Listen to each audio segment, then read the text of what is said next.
परमेश्वरको उपस्थितिमा अनुभूति भएको छ। हामीले परमेश्वरलाई आराधना गर्दैछौँ जो सत्य हुँदछ, जो जीवित हुँदछ, जो त्यो ढुङ्गा र काठ जस्तो हुँदैन, जसले न सुन्न सक्छ न जसले आवाज दिन सक्छ। तर हाम्रो परमेश्वर सुन्ने अनि हामीसँग बोल्ने परमेश्वर हुनुहुन्छ। त्यो जीवित परमेश्वरलाई आज हामी बिहान आराधना दिनेछौँ, जसले तपाईँ र मलाई प्रेम गर्नुहुन्छ, अगाप्य प्रेम गर्नुहुन्छ।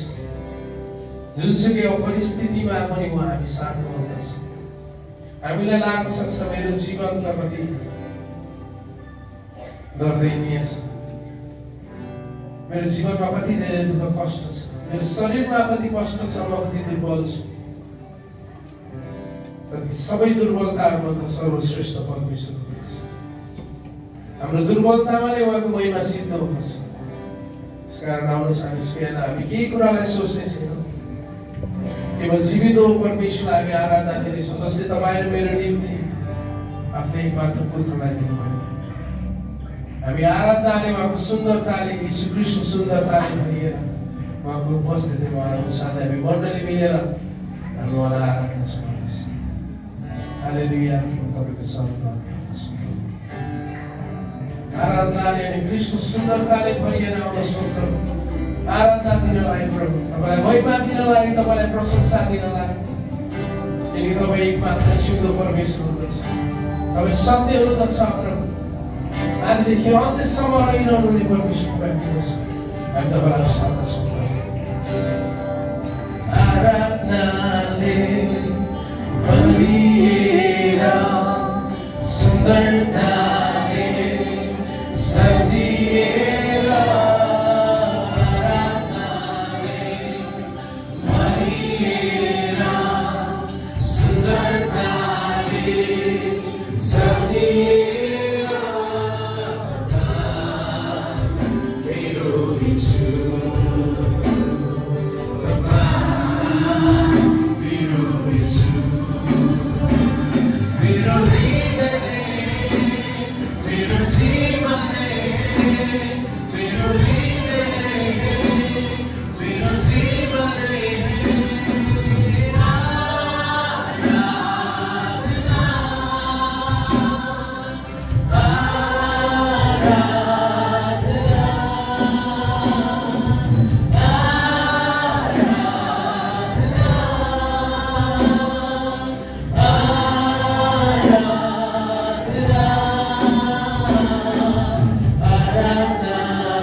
प्रभु क्रिस्टको सुन्दरताले भरिएका हामी आउँदछौँ उहाँको धार्मिकताले सजिएर तपाईँ अगाडि हामी आउँदछौँ किनकि हामी त्यसै आउन योग्यता छैनौँ प्रभु प्रभु यीशु ख्रीष्टलाई हामी धन्य पाउँदछौँ प्रभु जसको कारण आज हामी परमेश्वरसँग मिलाप पाउन सकेका छौँ उहाँको उपस्थितिमा हामी आउन पाएका छौँ यस कारण प्रभु हामी तपाईँलाई धन्यवाद पाउँदछौँ अनि नित्य कुराको निम्ति प्रभु जुन तपाईँले आफ्नो जीवनमा मेरो जीवनमा गर्नुभएको छ मेरो परिवारमा गर्नुभएको छ हालेलुया तपाईँको शरणमा आइकन यस बिहान तपाईँलाई उसार्दछु किनकि मैले दिन सक्ने केही छैन अनि आराधनाको केही छैन मेरो हृदयको गहिराइबाट निस्केको स्वरको लागि प्रभु तपाईँको निम्ति म समर्पित गर्दछु हाम्रो मण्डली मिलेर प्रभु त्यो गायक गीत भजन तपाईँको नाउँमा हामी समर्पित गर्दछौँ हामी मण्डली मिलेर प्रभु तपाईँलाई चढेको स्तुति तपाईँको नाउँमा हामी समर्पित गर्दछौँ जानिनुहोस् प्रभु किनकि तपाईँ सर्वश्रेष्ठ परमेश्वर हुनुहुन्छ प्रभु मेरो जीवनभन्दा श्रेष्ठ तपाईँ हुनुहुन्छ प्रभु हालेलुया मेरो जीवनमा भएका परिस्थितिहरूभन्दा सर्वश्रेष्ठ तपाईँ हुनुहुन्छ हालेलुया यो जोड छ त्यसको निम्ति हामी तपाईँलाई धन्यवाद गर्दछौँ यस बिहान तपाईँलाई म आराधना दिन्छु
सर्वशक्तिमान परमेश्वर हुनुहुन्छ तपाईँ यो माइगिने परमेश्वर हुनुहुन्छ तपाईँ यो राखा परमेश्वर हुनुहुन्छ जसले आफ्नो दुर्बलतालाई उठाउनुहुन्छ तपाईँ यो निश्ची परमेश्वर हाम्रो विषयको क्षमता प्रभु तपाईँ हुनुहुन्छ हामीलाई आज विषय तुल्याउने तपाईँ परमेश्वर हुनुहुन्छ तपाईँ जीवित ख्रीष्ट हुनुहुन्छ जसको त्यो पाप हुने धर्मलाई त्यो मृत्यु दण्डलाई छिनेर प्रभु आज हामीलाई विजेता तुल्याउनु भएको छ हामी हरेकलाई प्रभु तपाईँले आफ्नो स्वतन्त्र गराउनु भएको छ तपाईँको उपस्थितिमा आउने योग्यको प्रभु तपाईँले तुल्याउनु भएको छ तपाईँलाई उसार्दछु हाम्रा स्तुति गर्नु ओठहरूले प्रभु तपाईँलाई उसार्दछु